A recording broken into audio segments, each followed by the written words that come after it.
ਉੱਘੀ ਪੱਤਰਕਾਰ ਗੌਰੀ ਲੰਕੇਸ਼ ਜਿਹਦਾ 3 ਸਾਲ ਪਹਿਲਾਂ ਇੱਥੋਂ ਦੇ ਰੂੜੀਵਾਦੀ ਲੋਕਾਂ ਵੱਲੋਂ ਕਤਲ ਕੀਤਾ ਗਿਆ ਸੀ। ਭਾਵੇਂ ਅੱਜ ਵੀ ਹੱਕ ਸੱਚ ਦੀ ਆਵਾਜ਼ ਉਠਾਉਣ ਵਾਲੇ ਜਿਹੜੇ ਲੋਕ ਨੇ ਉਹਨਾਂ ਨੂੰ ਇਹੋ ਜਿਹੇ ਰੂੜੀਵਾਦੀ ਲੋਕ ਉਹਨਾਂ ਦੇ ਪਿੱਛੇ ਪੈ ਕੇ ਤਰ੍ਹਾਂ ਤਰ੍ਹਾਂ ਦੇ ਕੇਸ ਦਰਜ ਕੀਤੇ ਜਾ ਰਹੇ ਆ, ਕਤਲ ਕੀਤੇ ਜਾ ਰਹੇ ਆ। ਗੌਰੀ ਲੰਕੇਸ਼ ਤੋਂ ਪਹਿਲਾਂ ਗੋਬਿੰਦ ਪੰਸਾਰੇ, ਡਾਕਟਰ ਨਰਿੰਦਰ ਦਬੋਲਕਰ ਵਰਗੇ ਉਹ ਬੁੱਧੀਜੀਵੀ ਜਿਹੜੇ ਸਮਾਜ ਦੇ ਵਿੱਚ ਇੱਕ ਰੌਸ਼ਨੀ ਦੇਣਾ ਚਾਹੁੰਦੇ ਸੀ, ਉਸ ਰੌਸ਼ਨੀ ਦੇ ਵਿੱਚ ਉਹ ਲੋਕਾਂ ਨੂੰ ਇਹ ਦੱਸਣਾ ਚਾਹੁੰਦੇ ਸੀ ਵੀ ਅਸਲ 'ਚ ਜਿਹੜੇ ਇਸ ਸਮਾਜ ਦੇ ਵਿੱਚ ਹਨੇਰਾ ਫੈਲਾਉਣ ਵਾਲੇ ਲੋਕ ਨੇ ਉਹਨਾਂ ਦੇ ਮਨਸ਼ੇ ਕੀ ਨੇ। ਉਹਨਾਂ ਦੇ ਮਨਸ਼ਿਆਂ ਨੂੰ ਜ਼ਾਹਰ ਕੀਤਾ ਉਹਨਾਂ ਲੋਕਾਂ ਨੇ, ਤੇ ਗੌਰੀ ਲੰਕੇਸ਼ ਵੀ ਉਹਨਾਂ ਲੋਕਾਂ ਵਿੱਚੋਂ ਇੱਕ ਸੀ ਜਿਹਨੇ ਆਪਣੀ ਪੱਤਰਕਾਰਤਾ ਦੇ ਵਿੱਚ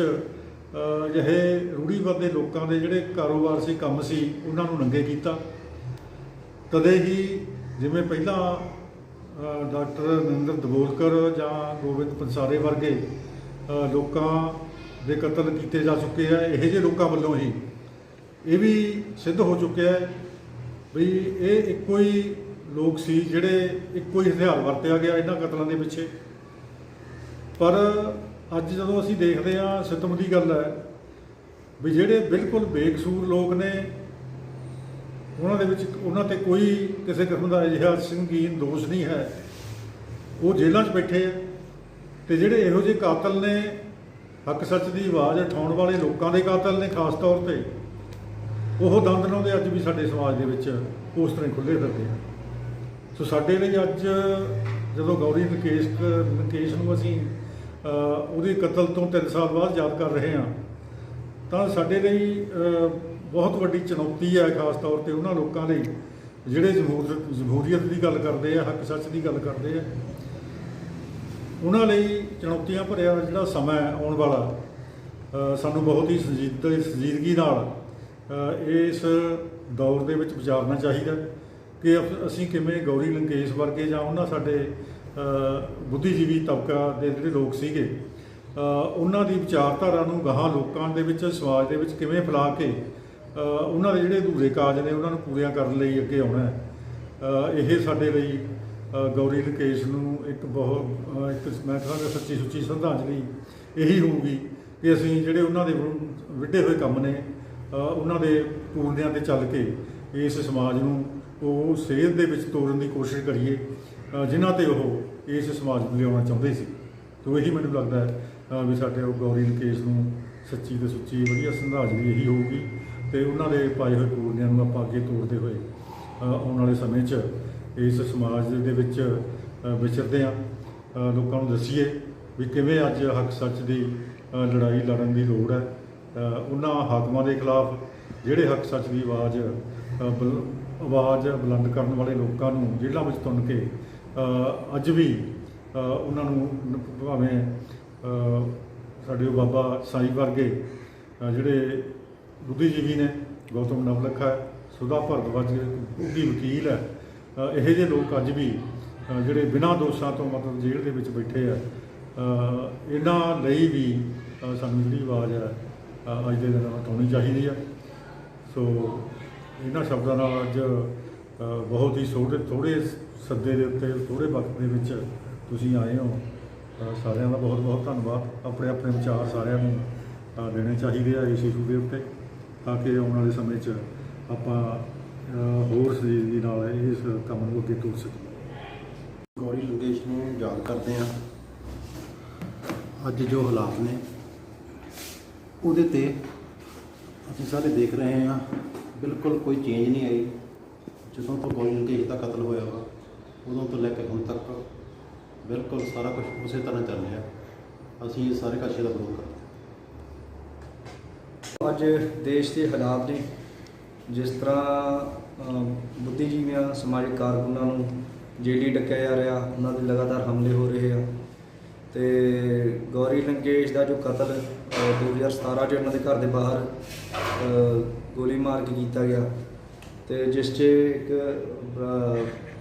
ਸੰਸਥਾ ਜਿਹੜੀ ਆ ਸਨਾਤਨ ਸੰਸਥਾ ਦੇ ਆਗੂਆਂ ਦਾ ਰੋਲ ਸੀਗਾ ਉਹਨਾਂ ਦੇ ਕਤਲ ਤੇ, ਜੋ ਜਾਂਚ ਦੇ ਵਿੱਚ ਸਾਹਮਣੇ ਵੀ ਆਇਆ ਤੇ ਗ੍ਰਿਫਤਾਰੀਆਂ ਵੀ ਹੋਈਆਂ। ਅੱਜ ਜਿਸ ਤਰ੍ਹਾਂ ਸਾਡੇ ਦੇਸ਼ ਦੇ ਵਿੱਚ ਇੱਕ ਸੰਘੀ ਫਾਸ਼ੀਵਾਦ ਪੈਰ ਪਸਾਰ ਰਿਹਾ, ਜਿਸ ਤਰ੍ਹਾਂ ਉਹ ਲੋਕਾਂ ਦੇ ਵਿੱਚ ਇੱਕ ਧਰਮ ਦੇ ਨਾਂ 'ਤੇ, ਜਾਤ ਦੇ ਨਾਂ 'ਤੇ ਇੱਕ ਪਾੜੇ ਪਾ ਰਿਹਾ, ਤੇ ਜੋ ਲੋਕ ਕੌਮੀ ਏਕਤਾ ਦੀ ਗੱਲ ਕਰਦੇ ਨੇ, ਜੋ ਲੋਕ ਜਮਹੂਰੀਅਤ ਦੀ ਗੱਲ ਕਰਦੇ ਨੇ, ਜੋ ਲੋਕ ਲੋਕਾਂ ਦੇ ਖਾਸ ਕਰ ਆਦੀਵਾਸੀ ਲੋਕਾਂ ਲਈ ਬੋਲਦੇ ਨੇ, ਜੋ ਮਜ਼ਦੂਰਾਂ ਕਿਸਾਨਾਂ ਦੇ ਹੱਕਾਂ ਲਈ ਬੋਲਦੇ ਨੇ, ਉਹਨਾਂ ਨੂੰ ਕਿਸੇ ਨਾ ਕਿਸੇ ਤਰ੍ਹਾਂ ਨਾਲ ਉਹਨਾਂ ਦੀ ਆਵਾਜ਼ ਨੂੰ ਦਬਾਇਆ ਜਾ ਰਿਹਾ, ਜਾਂ ਉਹਨਾਂ ਦੇ ਕਤਲ ਹੋ ਰਹੇ ਨੇ, ਜਾਂ ਉਹਨਾਂ ਨੂੰ ਜੇਲੀ ਡੱਕਿਆ ਜਾ ਰਿਹਾ। ਇਹ ਜੋ ਹਕੂਮਤ ਸਾਡੇ ਦੇਸ਼ 'ਚ ਰਾਜ ਕਰ ਰਹੀ ਆ, ਇਹ ਕਤਈ ਨਹੀਂ ਚਾਹੁੰਦੀ ਹੈਗੀ ਕਿ ਜੋ ਲੋਕਾਂ ਦੇ ਹੱਕ ਸੱਚ ਦੀ ਆਵਾਜ਼ ਉਠਾਉਂਦੇ ਨੇ ਉਹਨਾਂ ਨੂੰ ਕੋਈ ਬਣਦੀ ਥਾਂ ਮਿਲੇ। ਇੱਕ ਤੇ ਦੂਜਾ ਜੋ ਮੀਡੀਆ ਦਾ ਰੋਲ ਆ, ਅੱਜ ਸਾਰਾ ਮੀਡੀਆ ਵਿਕਾਊ ਆ। ਗੌਰੀ ਲੰਕੇਸ਼ ਇੱਕ ਆਜ਼ਾਦ ਪੱਤਰਕਾਰ ਸੀ, ਉਸ ਦਾ ਕਤਲ ਵੀ ਅੱਜ ਇੱਕ ਅਧਿਆਪਕ ਦਿਵਸ ਵਾਲੇ ਦਿਨ ਹੋਇਆ। ਉਹ ਇੱਕ ਚੰਗਾ ਸਮਾਜ ਦੇ ਵਿੱਚ ਚੰਗੀਆਂ ਖਬਰਾਂ, ਚੰਗੇ ਲੇਖਾਂ ਰਾਹੀਂ ਲੋਕਾਂ ਨੂੰ ਸਿੱਖਿਅਤ ਵੀ ਕਰ ਰਹੀ ਸੀ। ਜੇ ਦੇਖਿਆ ਜਾਵੇ ਕੋਈ ਚੰਗੀ ਅਧਿਆਪਕਾ ਵੀ ਸਾਬਿਤ ਹੋ ਰਹੀ ਸੀ ਸਮਾਜ ਦੇ ਵਿੱਚ। ਤੇ ਇਹ ਸਾਰੀਆਂ ਚੀਜ਼ਾਂ ਨੂੰ ਦੇਖਣਾ, ਗੌਰੀ ਲੰਕੇਸ਼ ਦੇ ਜਿਹੜੇ ਵਿਚਾਰ ਸੀਗੇ, ਉਸ ਦੀ ਸੋਚ ਨੂੰ ਅੱਗੇ ਲੈ ਜਾਣਾ, ਉਸ ਦੇ ਕੀਤੇ ਕਾਰਜਾਂ ਨੂੰ ਅੱਗੇ ਲੈ ਜਾਣਾ, ਇਹ ਹੀ ਉਸ ਦੀ ਸ਼ਹਾਦਤ ਨੂੰ ਸੱਚੀ ਸ਼ਰਧਾਂਜਲੀ ਹੋਊਗੀ। ਤੇ ਅੱਜ ਦਾ ਜੋ ਡਿਸਕਸ਼ਨ ਆ ਉਹ ਵੀ ਇਸੇ ਵਿਸ਼ੇ ਦੀ ਹੈ ਕਿ ਗੌਰੀ ਲੰਕੇਸ਼ ਦੇ ਜਿਹੜੇ ਕੀਤੇ ਕੰਮ ਆ, ਅੱਜ ਦੇ ਹਾਲਾਤਾਂ ਦੇ ਵਿੱਚ ਜਦੋਂ ਅੱਜ ਸਾਰਾ ਕੁਝ ਕਾਰਪੋਰੇਟ ਨੂੰ ਦਿੱਤਾ ਜਾ ਰਿਹਾ, ਸਾਰਾ ਅਮੀਰ ਘਰਾਣੇ ਹੋਰ ਅਮੀਰ ਹੋ ਰਹੇ। ਅੱਜ ਦੇਸ਼ ਦੇ ਹਾਲਾਤ ਇਹ ਆ ਕਿ ਦੇਸ਼ ਦੀ ਜਿਹੜੀ GDP ਆ ਉਹ -23% ਹੋ ਗਈ ਆ, ਜਦ ਕਿ ਅੰਬਾਨੀ ਦੀ ਜਿਹੜੀ ਪ੍ਰਾਪਰਟੀ ਆ ਉਹ 35% ਉਹਦੇ 'ਚ ਵਾਧਾ ਹੋਇਆ। ਉਹ ਦੁਨੀਆ ਦੇ ਟੌਪ 10 ਦੇ ਵਿੱਚ ਚੌਥੇ ਨੰਬਰ ਦਾ ਅਮੀਰ ਬਣ ਚੁੱਕਿਆ ਵਾ। ਇਹ ਦੇਖਣ ਦੀ ਗੱਲ ਹੈ ਜਦ ਸਾਰਾ ਦੇਸ਼, ਹਰੇਕ ਕਿਸਾਨ ਮਜ਼ਦੂਰ ਸਾਰਾ ਦਾ ਰੁਜ਼ਗਾਰ ਜਾ ਰਿਹਾ, ਤੇ ਇੱਕ ਪੂੰਜੀਪਤੀ ਇਸ ਦੇਸ਼ ਦਾ ਉਹ ਉਸ ਦੀ ਪ੍ਰਾਪਰਟੀ ਵਧ ਰਹੀ ਹੋਵੇ। ਸਮਝਣ ਦੀ ਲੋੜ ਆ ਕਿ ਸਾਨੂੰ ਇਸ ਫਾਸ਼ੀਵਾਦੀ ਹਮਲੇ ਦੇ ਨਾਲ ਲੜਨ ਦੇ ਨਾਲ ਇਹ ਫਾਸ਼ੀਵਾਦ ਦੀ ਆੜ ਦੇ ਵਿੱਚ ਜੋ ਆਰਥਿਕ ਹਮਲੇ ਸਾਡੇ 'ਤੇ ਹੋ ਰਹੇ, ਉਹਦੇ ਨਾਲ ਵੀ ਲੜਨ ਦੀ ਲੋੜ ਹੈ। ਤੇ ਅੱਜ ਗੌਰੀ ਲੰਕੇਸ਼ ਨੂੰ ਜਦ ਅਸੀਂ ਇਹ ਲੜਾਈ ਨੂੰ ਸਹੀ ਸੇਧ ਦੇਵਾਂਗੇ, ਸਹੀ ਦਿਸ਼ਾ 'ਚ ਲੈ ਜਾਵਾਂਗੇ, ਉਹੀ ਇੱਕ ਸੱਚੀ ਸ਼ਰਧਾਂਜਲੀ ਹੈ। ਸਮਾਜ ਦੇ ਵਿੱਚ ਵਿਚਰ ਹੋ ਰਹੀਆਂ ਗਲਤ ਕਦਰਾਂ ਕੀਮਤਾਂ ਨੂੰ ਲੋਕਾਂ ਸਾਹਮਣੇ ਬਾਖੂਬੀ ਨਾਲ ਪੇਸ਼ ਕਰਨ ਵਾਲੀ, ਲੋਕਾਂ ਦੀਆਂ ਸਮੱਸਿਆਵਾਂ ਨੂੰ ਉਜਾਗਰ ਕਰਨ ਵਾਲੀ ਉੱਘੀ ਪੱਤਰਕਾਰ ਤੇ ਲੇਖਿਕਾ ਗੌਰੀ ਲੰਕੇਸ਼, ਜਿਨ੍ਹਾਂ ਦਾ 3 ਸਾਲ ਪਹਿਲਾਂ ਫਾਸ਼ੀਵਾਦੀ ਫਿਰਕੂਆਵਾਦੀ ਲੋਕਾਂ ਵੱਲੋਂ ਕਤਲ ਕਰ ਦਿੱਤਾ ਗਿਆ ਸੀ। ਅੱਜ ਅਸੀਂ ਬਾਬਾ ਭਾਨ ਸਿੰਘ ਸਨੇਤ ਯਾਦਗਾਰ ਵਿਖੇ ਉਹਨਾਂ ਦੇ ਇਸ ਕਤਲ ਕਰਨ ਤੋਂ ਬਾਅਦ ਸ਼ਰਧਾਂਜਲੀ ਪੇਸ਼ ਕਰਨ ਲਈ ਇੱਥੇ ਇਕੱਠੇ ਹੋਏ ਹਾਂ। ਉਹਦੇ ਵਿੱਚ ਉਹਨਾਂ ਨੇ ਸਾਡੇ ਦੇਸ਼ ਦੇ ਵਿੱਚ ਜਦੋਂ ਦੀ ਖਾਸ ਕਰਕੇ ਭਾਜਪਾ ਜਿਹੜੀ ਸਰਕਾਰ ਆਈ ਆ, ਉਹਦੀਆਂ ਨੀਤੀਆਂ ਨੂੰ ਲੋਕਾਂ ਸਾਹਮਣੇ ਬਾਖੂਬੀ ਉਜਾਗਰ ਕੀਤਾ। ਤੇ ਉਹ ਫਿਰਕੂ ਲੋਕ ਜਿਹੜੇ ਕਿ ਫਾਸ਼ੀਵਾਦੀ ਸਰਕਾਰ ਦੇ ਪਿੱਠੂ ਜਾਂ ਪਾਲਤੂ ਕੁੱਤੇ ਸੀ, ਉਹਨਾਂ ਨੇ ਇਹ ਸਾਡੀ ਉੱਘੀ ਪੱਤਰਕਾਰ ਨੂੰ ਘਰ ਦੇ ਵਿੱਚ ਜਾ ਕੇ ਗੋਲੀਆਂ ਮਾਰ ਕੇ ਸ਼ਹੀਦ ਕਰ ਦਿੱਤਾ। ਤੇ ਬੁੱਧੀਜੀਵੀ ਲੋਕਾਂ ਨੇ, ਜਮਹੂਰੀ ਲੋਕਾਂ ਨੇ ਇਸ ਗੱਲ ਦਾ ਵਿਰੋਧ ਕੀਤਾ ਤੇ ਉਹਨਾਂ ਦੇ ਹੱਕ ਦੇ ਵਿੱਚ ਜਿਹੜੀ ਆਵਾਜ਼ ਆ ਉਹ ਬੁਲੰਦ ਕੀਤੀ। ਅੱਜ ਵੀ ਸਮਾਂ ਜਿਹੜਾ ਇਹ ਆਪਾਂ ਜਦੋਂ ਦੇਖਦੇ ਹਾਂ, ਸਾਡੇ ਭਾਰਤ ਦੀ ਜਿਹੜੀ ਸਥਿਤੀ ਆ ਉਹ ਬਹੁਤ ਹੀ ਡਾਵਾਂਡੋਲ ਹੋ ਚੁੱਕੀ ਆ, ਜਿਹਦੇ ਵਿੱਚ ਸਾਡੀ ਆਰਥਿਕ ਸਥਿਤੀ, ਲੋਕਾਂ ਦਾ ਰੁਜ਼ਗਾਰ, ਲੋਕਾਂ ਦੇ ਕਾਰੋਬਾਰ ਜਿਹੜੇ ਨੇ ਉਹ ਲਗਭਗ ਬੰਦ ਹੋ ਚੁੱਕੇ ਨੇ। ਤੇ ਇੱਕ ਅਫਰਾ ਤਫਰੀ ਵਾਲੀ ਜਿਹੜੀ ਆ ਉਹ ਸਾਡੇ ਸਮਾਜ ਦੇ ਵਿੱਚ ਜਿਹੜੀ ਸਥਿਤੀ ਆਉਣ ਵਾਲੀ ਆ। ਤੇ ਅੱਜ ਇਹਨਾਂ ਦੇ ਕਤਲ ਤੋਂ ਬਾਅਦ ਇਹੀ ਸੱਚੀ ਸ਼ਰਧਾਂਜਲੀ ਆ ਵੀ ਸਾਡੇ ਜਿਹੜੇ ਜਮਹੂਰੀ ਲੋਕ ਨੇ, ਹੱਕ ਸੱਚ ਦੀ ਆਵਾਜ਼ ਜਿਹੜੇ ਬੁਲੰਦ ਕਰਨ ਵਾਲੇ ਲੋਕ ਨੇ, ਉਹਨਾਂ ਨੂੰ ਇਕੱਠੇ ਹੋ ਕੇ ਇੱਕ ਪਲੇਟਫਾਰਮ 'ਤੇ ਇਹ ਫਾਸ਼ੀਵਾਦੀ ਜਿਹੜੀਆਂ ਸਾਡੀਆਂ ਸਰਕਾਰ ਵੱਲੋਂ ਚਲਾਈਆਂ ਜਾ ਰਹੀਆਂ ਨੀਤੀਆਂ ਨੇ, ਉਹਨਾਂ ਦਾ ਵਿਰੋਧ ਕਰਨਾ ਚਾਹੀਦਾ। ਤੇ ਇਹੀ ਜਿਹੜੀ ਆ ਸ਼ਰਧਾਂਜਲੀ ਅਸੀਂ ਅੱਜ ਗੌਰੀ ਲੰਕੇਸ਼ ਨੂੰ ਜਿਹੜੀ ਸੱਚੀ ਸ਼ਰਧਾਂਜਲੀ ਹੋਊਗੀ। ਬਹੁਤ ਬਹੁਤ ਧੰਨਵਾਦ। ਅੱਜ ਅਸੀਂ ਗੌਰੀ ਲੰਕੇਸ਼ ਨੂੰ ਸ਼ਰਧਾਂਜਲੀ ਦੇਣ ਲਈ ਸਾਰੇ ਇਕੱਠੇ ਹੋਏ ਹਾਂ। ਗੌਰੀ ਲੰਕੇਸ਼ ਆ ਜਿਹੜੀ ਉਹਦਾ ਜਿਸ ਤਰੀਕੇ ਨਾਲ ਉਹਦੇ ਲੇਖਾਂ ਦੀ ਸਥਿਤੀ ਆ ਦੇਸ਼ ਦੇ ਵਿੱਚ ਉਹਨੇ ਲਿਖੇ ਨੇ ਕਿ ਅੱਜ ਉਹ ਲੇਖ ਨੇ ਜਿਹੜੇ ਹਿੰਦੂਵਾਦੀ ਫਾਸ਼ੀਵਾਦੀ ਜਿਹੜੀ ਭਾਜਪਾ ਸਰਕਾਰ ਦੀਆਂ ਨੀਤੀਆਂ ਨੇ ਉਹ ਉਹਨਾਂ ਦੀਆਂ ਸਾਰੀਆਂ ਉਹਨਾਂ ਦੇ ਏਜੰਡੇ ਨੂੰ ਉਹ ਆਪਣੀ ਇੱਕ ਵੀਕਲੀ ਜਿਹੜਾ ਇੱਕ ਉਹਦਾ ਪੱਤਰਿਕਾ ਨਿਕਲਦੀ ਸੀਗੀ ਕਰਨਾਟਕਾ ਤੋਂ ਉਸ ਦੇ ਵਿੱਚ ਉਹ ਬਹੁਤ ਹੀ ਦਲੀਲ ਪੂਰਵਕ ਤਰੀਕੇ ਦੇ ਨਾਲ ਉਹਨਾਂ ਨੂੰ ਪੇਸ਼ ਕਰਦੀ ਸੀ ਔਰ ਲੋਕਾਂ ਸਾਹਮਣੇ ਇੱਕ ਆਪਣੀਆਂ ਲਿਖਤਾਂ ਰਾਹੀਂ ਇਹ ਸੱਦਾ ਦਿੰਦੀ ਸੀ ਕਿ ਦੇਸ਼ ਦੇ ਜਿਹੜੇ ਹਾਲਾਤ ਨੇ ਉਹ ਸੰਘੀ ਇਸ਼ਾਰਿਆਂ ਦੇ ਉੱਤੇ ਦੇਸ਼ ਦੀ ਭਾਜਪਾ ਦੀ ਸਰਕਾਰ ਆ ਜਿਹੜੀ ਉਹ ਪਿਛਾਂਹ ਖਿੱਚੂ ਕਦਰਾਂ ਕੀਮਤਾਂ ਨੇ ਜਿਹੜੀਆਂ ਇਸ ਭਾਰਤੀ ਸਮਾਜ ਦੇ ਵਿੱਚ ਪੈਦਾ ਕੀਤੀਆਂ ਜਾ ਰਹੀਆਂ ਨੇ ਔਰ ਬੇਬਾਕੀ ਨਾਲ ਲਿਖਣ ਵਾਲੀ ਉਹ ਪੱਤਰਕਾਰ ਜਿਹੜੀ ਸ਼ੁਰੂ ਤੋਂ ਹੀ ਇਹਨਾਂ ਦੇ ਅੱਖਾਂ ਦੇ ਵਿੱਚ ਉਹ ਰੜਕਦੀ ਸੀ ਔਰ ਬਹੁਤ ਸਾਰੀਆਂ ਉਹਨੂੰ ਪਹਿਲਾਂ ਵੀ ਧਮਕੀਆਂ ਵੀ ਮਿਲੀਆਂ ਸੀ ਕਿ ਤੁਸੀਂ ਇਸ ਲੇਖਣੀ ਆ ਜਿਹੜੀ ਉਹਨੂੰ ਬੰਦ ਕਰਨ ਦੀਆਂ ਕੋਸ਼ਿਸ਼ਾਂ ਉਹਨਾਂ ਨੇ ਜਿਵੇਂ ਆਮ ਤੌਰ ਤੇ ਅੱਜ ਇੱਕ ਦੇਸ਼ ਦੇ ਵਿੱਚ ਵਰਤਾਰਾ ਚੱਲ ਰਿਹਾ ਕਿ ਕੋਈ ਵੀ ਆਜ਼ਾਦ ਵਿਚਾਰਾਂ ਦਾ ਵਿਅਕਤੀ ਆ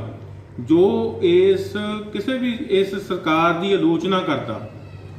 ਉਹਨੂੰ ਸ਼ਰੇਆਮ ਇਸ ਦੇਸ਼ ਦੇ ਵਿੱਚ ਧਮਕੀਆਂ ਦਿੱਤੀਆਂ ਜਾ ਰਹੀਆਂ ਨੇ ਜਾਨੋਂ ਖਤਮ ਕਰਦੀਆਂ ਪਰਿਵਾਰ ਨੂੰ ਖਤਮ ਕਰਦੀਆਂ ਚਾਹੇ ਉਹ ਮਤਲਬ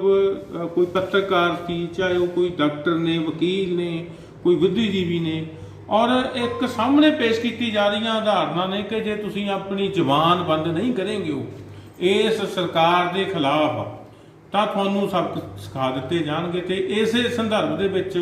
ਬਹੁਤ ਸਾਰੇ ਬੁੱਧੀਜੀਵੀ ਨੇ ਜਿਹੜੇ ਇਸ ਸਰਕਾਰ ਦੀਆਂ ਨੀਤੀਆਂ ਦਾ ਵਿਰੋਧ ਕਰਦੇ ਹੋਏ ਜੇਲ੍ਹਾਂ 'ਚ ਬੈਠੇ ਨੇ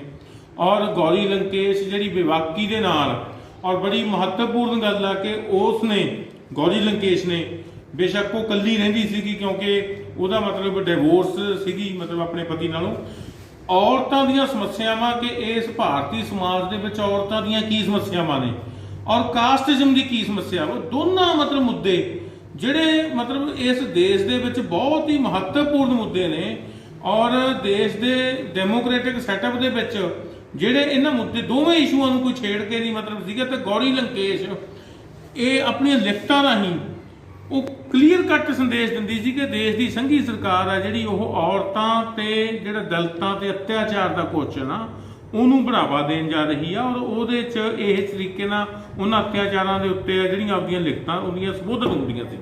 ਔਰ ਇਹਨਾਂ ਦੇ ਖਿਲਾਫ ਜਿਹੜੇ ਵੱਖ-ਵੱਖ ਵਿਚਾਰ ਰੱਖਣ ਵਾਲੇ ਬੰਦੇ ਸੀ ਹੁਣ ਉਹ ਚਾਹੇ ਗੌਰੀ ਲੰਕੇਸ਼ ਇਕੱਲੀ ਰਹਿੰਦੀ ਸੀ ਪਰ ਉਹਨੇ ਆਪਦੇ ਜਿਉਂਦੇ ਜੀ ਆਪਣੇ ਬੱਚੇ ਅਡਾਪਟ ਕੀਤੇ ਸੀ ਉਹ ਬੱਚੇ ਉਹਦੇ ਅਡਾਪਟ ਕੀਤੇ ਹੋਏ ਜਿਹੜੇ ਬੱਚੇ ਸੀ ਉਹ ਕੌਣ ਸੀ ਜਿਹੜੇ ਉਹ ਬੱਚੇ ਵੀ ਅੱਜ ਕਹਿੰਦੇ ਨੇ ਕਿ ਸਾਡੀ ਉਹ ਮਾਂ ਸੀ ਉਹਦੇ 'ਚ ਜਿਹੜੇ ਅਡਾਪਟ ਕੀਤੇ ਬੱਚੇ ਸੀ ਉਹਦੇ ਕਨ੍ਹਈਆ ਕੁਮਾਰ ਸੀ ਜਿਹੜਾ ਜਵਾਹਰ ਲਾਲ ਨਹਿਰੂ ਯੂਨੀਵਰਸਿਟੀ ਦਾ ਪ੍ਰਧਾਨ ਆ ਉਮਰ ਖਾਲਿਦ ਸੀ ਮਤਲਬ ਸ਼ੈਲਾ ਰਸ਼ਿਦ ਸੀ ਇਹ ਇਸ ਟਾਈਪ ਦੇ ਅਗਾਂਹ ਵਧੂ ਯੂਥ ਸੀ ਜਿਹੜਾ ਜਦੋਂ ਉਹਨੇ ਅਡਾਪਟ ਕੀਤਾ ਓਪਨਲੀ ਤਾਂ ਇਸ ਗੱਲ ਦਾ ਮਤਲਬ ਇਹ ਸੰਦੇਸ਼ ਆ ਵੀ ਉਹ ਕਿਹੋ ਜਿਹੇ ਬੱਚਿਆਂ ਨੂੰ ਦੇਸ਼ ਦੇ ਵਿੱਚ ਪੈਦਾ ਹੋਣ ਦੇਣਾ ਚਾਹੁੰਦੀ ਹੈ ਜਾਂ ਕਿਹੋ ਜਿਹੇ ਦੇਸ਼ ਦੇ ਬੱਚਿਆਂ ਦੇ ਕੋਲੇ ਇਸ ਦੇਸ਼ ਦਾ ਭਵਿੱਖ ਦੇ ਨਜ਼ਰ ਦੇਖਦੀ ਆ ਔਰ ਇਸ ਦੇਸ਼ ਦੇ ਵਿੱਚ ਜਿਸ ਤਰੀਕੇ ਦੇ ਨਾਲ ਮੋਦੀ ਸਰਕਾਰ ਵੱਲੋਂ ਇਹਨਾਂ ਇਹੋ ਜਿਹੇ ਪੱਤਰਕਾਰਾਂ ਨੂੰ ਗਾਹ ਵਧੂ ਲੋਕਾਂ ਨੂੰ ਨਿਸ਼ਾਨਾ ਬਣਾ ਕੇ ਕਤਲ ਕੀਤਾ ਜਾ ਰਿਹਾ ਸੋ ਐਂ ਲੱਗਦਾ ਵੀ ਘੱਟੋ ਘੱਟ ਇਸ ਸਾਰੀ ਸਿਚੁਏਸ਼ਨ ਦੇ ਵਿੱਚ ਸਾਨੂੰ ਆਪਣੀ ਜਿਹੜੀ ਲੜਾਈ ਆ ਇਸ ਸਰਕਾਰ ਦੇ ਖਿਲਾਫ ਉਹ ਬਹੁਤ ਹੀ ਤਰੀਕੇ ਨਾਲ ਲਾਮਬੰਦ ਕਰਨ ਦੀ ਜ਼ਰੂਰਤ ਆ ਨਹੀਂ ਤਾਂ ਇਸ ਤਰੀਕੇ ਨਾਲ ਬੜੇ ਹਾਲਾਤ ਨੇ ਜਿਹੜੇ ਉਹ ਭਿਆਨਕ ਬਣ ਰਹੇ ਨੇ ਇਸ ਦੇਸ਼ 'ਚ ਔਰ ਜਿਹੜਾ ਇੱਕ ਦੇਸ਼ ਦਾ ਇੱਕ ਡੈਮੋਕ੍ਰੈਟਿਕ ਸੈਟਅਪ ਆ ਚਾਹੇ ਉਹ ਸਾਡਾ ਕੰਸਟੀਟਿਊਸ਼ਨ ਸਾਡਾ ਸੰਵਿਧਾਨ ਸਾਨੂੰ ਇਜਾਜ਼ਤ ਦਿੰਦਾ ਕਿ ਤੁਸੀਂ ਵੱਖ-ਵੱਖ ਤਰ੍ਹਾਂ ਦੇ ਵਿਚਾਰਾਂ ਦੀ ਵੱਖ-ਵੱਖ ਤਰ੍ਹਾਂ ਦੀਆਂ ਮਤਲਬ ਆਜ਼ਾਦੀਆਂ ਨੇ ਸਾਨੂੰ ਇਹ 'ਚ ਸੰਵਿਧਾਨ ਦੇ ਵਿੱਚ ਦਿੱਤੀਆਂ ਹੋਈਆਂ ਤੇ ਇਸ ਦੇਸ਼ ਦੀ ਸਰਕਾਰ ਵੱਲੋਂ ਉਸ ਸੰਵਿਧਾਨ ਦੀਆਂ ਦਿੱਤੀਆਂ ਆਜ਼ਾਦੀਆਂ ਤੇ ਵੀ ਪਾਬੰਦੀਆਂ ਨੇ ਔਰ ਉਸ ਆਜ਼ਾਦੀਆਂ ਤਹਿਤ ਕੋਈ ਬੰਦਾ ਬੋਲਦਾ ਤੇ ਅੱਜ ਉਹਨੂੰ ਸ਼ਰੇਆਮ ਕਤਲ ਕੀਤਾ ਜਾ ਰਿਹਾ ਸੋ ਮਨੁੱਖੀ ਅਧਿਕਾਰਾਂ ਦਾ ਬਹੁਤ ਹੀ ਵੱਡੇ ਪੱਧਰ ਤੇ ਘਾਣ ਹੋ ਰਿਹਾ ਕਤਲ ਹੋ ਰਹੇ ਨੇ, ਐਕਟਿਵਿਸਟ ਬਹੁਤ ਵੱਡੀ ਪੱਧਰ ਤੇ ਮਾਰੇ ਜਾ ਰਹੇ ਨੇ, ਪਰਿਵਾਰਾਂ ਨੂੰ ਖਤਮ ਕਰਨ ਦੀਆਂ ਧਮਕੀਆਂ ਦਿੱਤੀਆਂ ਜਾ ਰਹੀਆਂ ਨੇ, ਪਰਿਵਾਰ ਸਫਲ ਹੋ ਰਹੇ ਨੇ। ਸੋ ਇਸ ਮਾਹੌਲ ਦੇ ਵਿੱਚ ਅੱਜ ਜਿੱਥੇ ਸਾਰਿਆਂ ਨੂੰ ਸਾਨੂੰ ਇਕੱਠੇ ਹੋਣ ਦੀ ਜ਼ਰੂਰਤ ਆ, ਤੇ ਇਸ ਦੇਸ਼ ਦੇ ਵਿੱਚ ਇੱਕ ਡੈਮੋਕ੍ਰੈਟਿਕ ਸੈਟਅਪ ਬਣੇ ਵੀ 100 ਵਿਚਾਰ ਮਤਲਬ ਭਿੜਨ ਦਿਓ ਤੇ 100 ਫੁੱਲ ਖਿੜਨ ਦਿਓ ਦਾ ਜਿਹੜਾ ਕਨਸੈਪਟ ਆ, ਸਾਨੂੰ ਇਹ ਦੇਸ਼ ਦੇ ਵਿੱਚ ਹਮੇਸ਼ਾ ਹੀ ਲਾਗੂ ਰਹਿਣਾ ਚਾਹੀਦਾ ਔਰ ਕਿਸੇ ਵੀ ਇੱਕ ਸੱਭਿਅਕ ਸਮਾਜ ਦੇ ਲਈ ਜ਼ਰੂਰੀ ਚੀਜ਼ਾਂ ਨੇ। ਔਰ ਇਸ ਕਰਕੇ ਅੱਜ ਗੌਰੀ ਲੰਕੇਸ਼ ਨੂੰ ਜਿੱਥੇ ਸ਼ਰਧਾਂਜਲੀ ਦਿੰਦੇ ਹੋਏ ਸਾਨੂੰ ਸਾਰਿਆਂ ਨੂੰ ਅਹਿਦ ਕਰਨਾ ਚਾਹੀਦਾ ਕਿ ਉਹਦੇ ਵਿਚਾਰਾਂ ਨੂੰ, ਉਹਦੀਆਂ ਲਿਖਤਾਂ ਨੂੰ, ਉਹਦੇ ਨਿਸ਼ਾਨੇ ਨੂੰ ਸਾਨੂੰ ਮਤਲਬ ਜਿਹੜਾ ਹੈਗਾ ਆਪਣੇ ਮਨਾਂ 'ਚ ਵਸਾਉਣਾ ਚਾਹੀਦਾ ਔਰ ਉਹਦੇ ਨਿਸ਼ਾਨੇ ਨੂੰ ਲੋਕਾਂ 'ਚ ਲੈ ਕੇ ਜਾਣਾ ਚਾਹੀਦਾ। ਲੰਕੇਸ਼ ਜਿਹੜੀ ਸਾਡੀ ਗੌਰੀ ਲੰਕੇਸ਼ ਆ, ਉਸ ਨੂੰ ਅਸੀਂ ਸ਼ਰਧਾਂਜਲੀ ਦੇਣ ਵਾਸਤੇ ਇਕੱਤਰ ਹੋਏ ਹਾਂ। 3 ਸਾਲ ਪਹਿਲਾਂ ਇਸ ਸਰਕਾਰ ਦੇ ਗੁੰਡਿਆਂ ਨੇ ਉਹਨੂੰ ਕਤਲ ਕੀਤਾ। ਉਹਦਾ ਕਤਲ ਕਰਨ ਦਾ ਇੱਕੋ ਇੱਕ ਮਕਸਦ ਸੀ ਵੀ ਜੇ ਲੋਕਾਂ ਦੀ ਆਵਾਜ਼ ਜਾਂ ਲੋਕਾਂ ਦੇ ਹੱਕਾਂ ਦੀ ਆਵਾਜ਼ ਉਹ ਆਪਣੇ ਪਰਚੇ ਵਿੱਚ ਚੱਕਦੀ ਸੀ, ਇਹਨਾਂ ਫਾਸ਼ੀਵਾਦੀ ਤਾਕਤਾਂ ਨੂੰ ਉਹ ਮਨਜ਼ੂਰ ਨਹੀਂ ਸੀ। ਇਸ ਕਰਕੇ ਉਸ ਦਾ ਕਤਲ ਕੀਤਾ ਗਿਆ। ਜਿਨ੍ਹਾਂ ਥਾਵਾਂ ਦੇ ਉੱਪਰ ਜਿਨ੍ਹਾਂ ਪੇਪਰਾਂ ਦੇ ਵਿੱਚ ਉਹ ਆਪਦੇ ਲੇਖ ਲਿਖਦੀ, ਉਹ ਸਾਰੇ ਇਸ ਸਰਕਾਰ ਦੀਆਂ ਇਹ ਫਾਸ਼ੀਵਾਦੀ ਤਾਕਤਾਂ ਦੇ ਅੱਖਾਂ ਵਿੱਚ ਰੜਕਦੇ ਸੀ ਤੇ ਉਸ ਕਰਕੇ ਇਸ ਨੂੰ ਸ਼ਹੀਦ ਕੀਤਾ ਗਿਆ। ਸਭ ਤੋਂ ਵੱਡੀ ਗੱਲ ਜਿਹੜੀ ਮੈਂ ਕਹਿਣੀ ਚਾਹੁੰਦਾ ਵੀ ਇਹ ਉਸ ਦੇ ਕੀਤੇ ਹੋਏ ਕੰਮਾਂ ਨੂੰ ਜਾਂ ਉਹਦੇ ਲੇਖਾਂ ਨੂੰ ਸਾਨੂੰ ਸਾਰਿਆਂ ਨੂੰ ਪੜ੍ਹਨ ਦੀ ਜ਼ਰੂਰਤ ਹੈ ਤੇ ਉਹਦੇ ਉੱਪਰ ਅੱਗੇ ਚੱਲਣ ਦੀ ਲੋੜ ਹੈ। ਇਹੋ ਉਹਨੂੰ ਸੱਚੀ ਸ਼ਰਧਾਂਜਲੀ ਹੋਏਗੀ ਤਾਂ ਕਿ ਉਸ ਦੇ ਜਿਹੜੇ ਖਿਆਲ ਨੇ ਅਸੀਂ ਲੋਕਾਂ ਵਿੱਚ ਲੈ ਕੇ ਜਾਈਏ, ਇਸ ਫਾਸ਼ੀਵਾਦੀ ਸਰਕਾਰ ਦੇ ਹੱਥ ਕੰਡਿਆਂ ਨੂੰ ਮੋੜਾ ਦਈਏ ਤੇ ਲੋਕਾਂ ਨੂੰ ਜਿਨ੍ਹਾਂ ਦੇ ਵਿੱਚ ਸਰਕਾਰ ਦੀਆਂ ਨੀਤੀਆਂ ਨੇ ਉਹ ਲੋਕ ਮਾਰੂ ਨੇ, ਰੁਜ਼ਗਾਰ ਪ੍ਰਾਪਤੀ ਮੁਹਿੰਮ ਦੇ ਲੋਕਾਂ ਨੂੰ ਧੱਕਾ ਵਾ। ਇਸ ਕਰਕੇ ਅਸੀਂ ਚਾਹੁੰਦੇ ਹਾਂ ਵੀ ਇਹ ਅੱਜ ਦੇ ਇਹਦਾ